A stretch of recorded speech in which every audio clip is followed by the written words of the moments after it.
The Curse of Lingshan Village. Part 1. The Return to Lingshan. It was nearly midnight when I reached the edge of Lingshan Village, a place buried deep in the misty mountains of Sichuan. The bus driver refused to take me all the way in, muttering something about the dead not resting quietly before he sped away. The road ahead was swallowed by fog, and the only light came from the pale crescent moon above the gnarled pines. I hadn't been back in 15 years, not since my grandmother's funeral. But the letter I'd received 3 days ago, written in her handwriting, demanded my return. "Come home, Liang. The dead remember you." The paper was old, the ink smeared. My grandmother had been dead for over a decade. Yet I felt her voice whisper in the wind as I stepped through the wooden gate of the village. The houses looked the same: old brick, peeling paint, roofs sagging like the backs of tired old men. But there was something wrong. Every window I passed was boarded from the inside, and every door bore a red talisman, blackened as if scorched by fire. At the end of the dirt path stood my grandmother's house. The door creaked open by itself as I approached, and from inside, someone whispered my name. Part 2. The house that should have burned. The smell hit me first: damp earth, mold, and incense long burned out.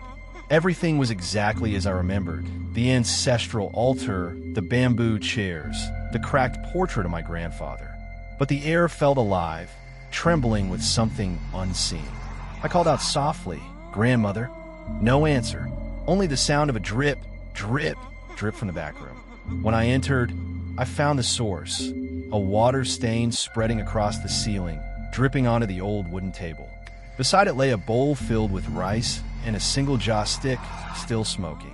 Someone had made an offering recently, and then I saw it: a black and white photo of me as a child, placed on the altar with a thin red thread tied around it. Before I could react, the oil lamp flickered violently, and the house groaned as though something heavy pressed against its walls.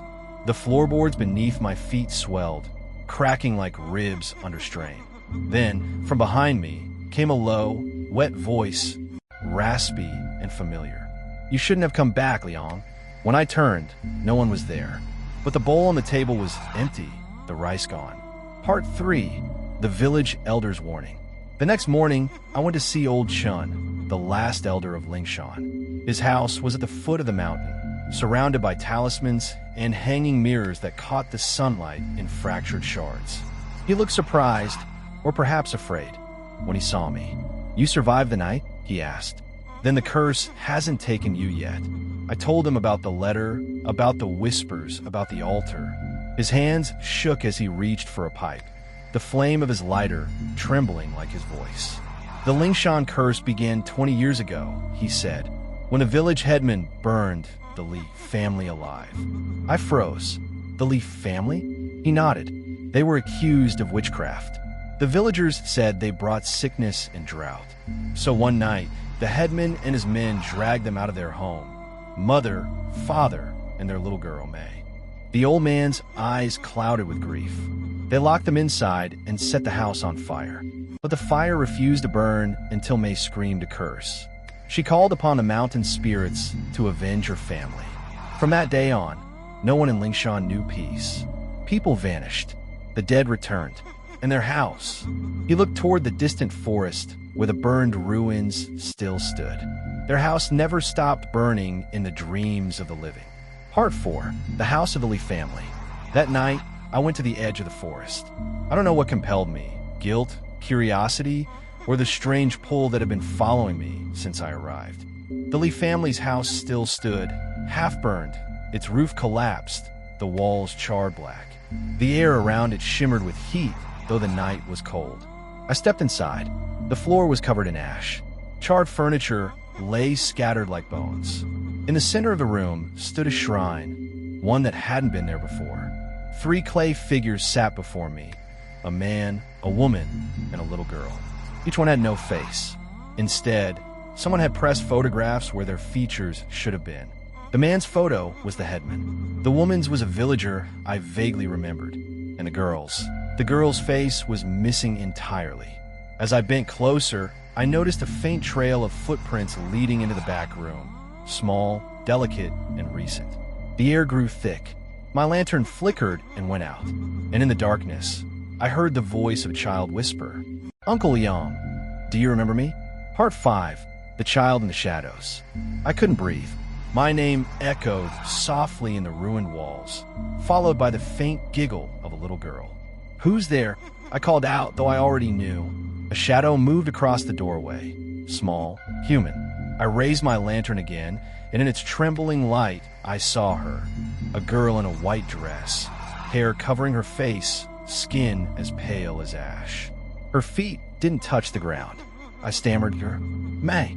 She tilted her head, and I saw her lips curl into something that wasn't quite a smile. "You left me," she whispered. "You watched them burn us. You ran away." Memories flooded back. The night of fire, my grandmother dragging me away as the Lee family screamed inside their burning home. I had been only 8 years old. "I didn't know," I said, my voice breaking. I didn't understand. Her eyes glowed red beneath the curtain of hair. "Then understand this," she hissed. "Everyone who forgets the dead must join them." The floor split beneath my feet. Cold hands reached up from the ashes, grabbing my legs, pulling me down. I screamed and struggled, but the more I fought, the deeper I sank. Just before the darkness swallowed me, I saw her face, burned, melting, but still smiling. Part 6, The Dead Remember. I woke up outside, on the road leading out of the village. The sun was rising, and everything seemed normal. The birds were singing. Smoke rose from chimneys. But as I walked through the streets, I realized something was horribly wrong. Every person I passed, the baker, the children, even old Chun, moved in silence. Their eyes were empty, white as milk. None of them looked at me. I went to the river to wash my face, hoping it was all a nightmare. But when I leaned over the water, my reflection stared back. Not my own face, but May's burned, twisted smile. I screamed and stumbled back. The villagers turned to face me then, all at once, their heads jerking in perfect unison. From her lips came a whisper, one voice speaking through many mouths. "The dead remember you, Yang." The sky darkened. The air turned to ash. One by one, the villagers began to burn, silently, without smoke or flame, their bodies collapsing into dust. And through the rising smoke, I saw her, standing at the gate, waiting. May, the little girl in white. She reached out her hand. "Come home," she said. When I took it, the world dissolved into fire. Epilogue, the letter. 3 days later, a rescue team entered Lingshan Village after reports of strange smoke.